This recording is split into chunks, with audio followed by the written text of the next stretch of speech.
ہر ننھے قصے میں ایک بڑی سیکھ۔ تو آج کی کہانی ہے کسان کی گائیں اور لالچی دکاندار۔ تو چلیے شروع کرتے ہیں۔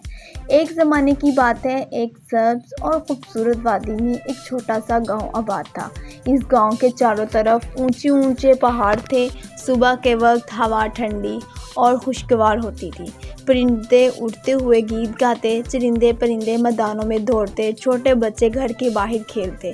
اسی گاؤں میں اصغر نام کا ایک کسان رہتا تھا۔ وہ بہت سادہ، ایماندار اور محنتی انسان تھا۔ وہ صبح سویرے اٹھ جاتا، فجر کی نماز پڑھتا اور پھر کھیتوں میں کام کرنے چلا جاتا۔ اس کے پاس زیادہ دولت نہ تھی، مگر اس کا دل بہت بڑا تھا۔ اس کی زندگی سادہ تھی، مگر وہ ہمیشہ شکر ادا کرتا۔ اصغر کے پاس ایک بہت قیمتی چیز تھی، اس کی بھوری گائے۔ یہ گائے کسی عام جانور جیسی نہیں تھی۔ اس کی کھال چمکدار تھی، آنکھیں بڑی اور نرم تھی۔ جب وہ چلتی تو اس کی گھنٹی ہلکی آواز میں بجتی اور پورے گاؤں میں خوشبو اور سکون پھیل جاتا۔ اس کا دودھ بہت گاڑھا اور خالص اور خوشبودار ہوتا تھا۔ گاؤں کے لوگ کہتے، اگر کسی بیمار کو یہ دودھ مل جائے تو وہ جلد ٹھیک ہو جائے گا۔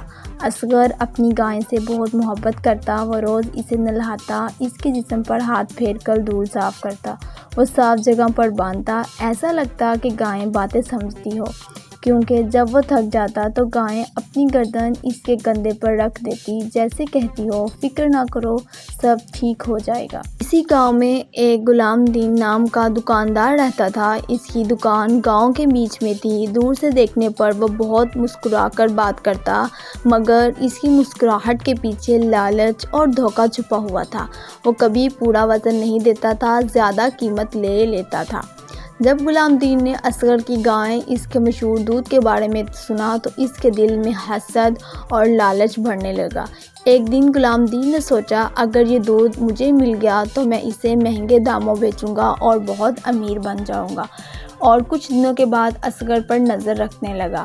پھر ایک دن وہ مسکراہٹ کے ساتھ اصغر کے پاس گیا اور بہت میٹھے لہجے میں کہا کہ وہ دودھ خریدنا چاہتا ہے، اسے پیسے دے گا۔ اصغر سادہ تھا، اس نے سوچا کہ شاید موقع اچھا ہے، اس کے گھر کا خرچہ بہتر ہو سکتا ہے۔ اس نے غلام دین کی بات مان لی۔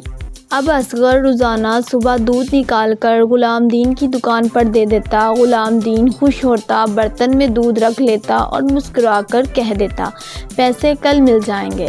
پھر اگلے دن، مگر پیسے کبھی نہ ملے۔ اصغر پہل خاموش رہا۔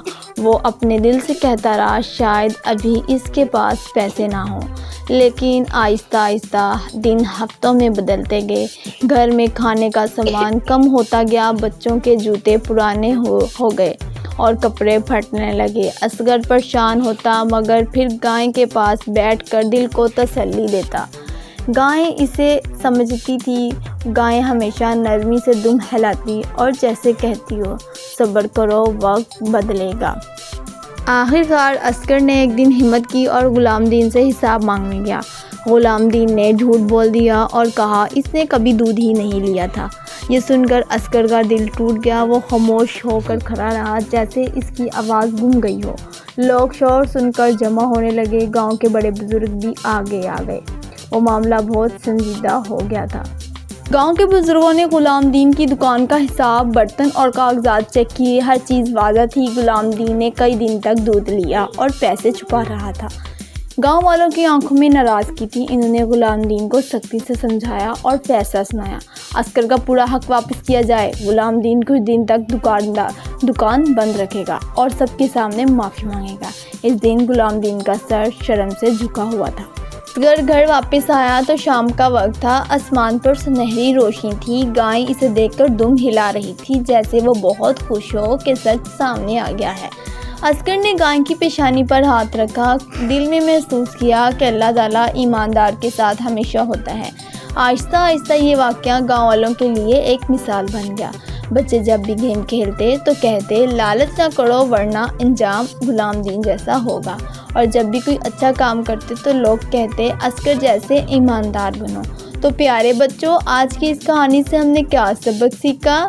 سچائی ہمیشہ جیتتی ہے، تو اس لیے کبھی بھی جھوٹ نہیں بولنا چاہیے، ہمیشہ سچ بولنا چاہیے۔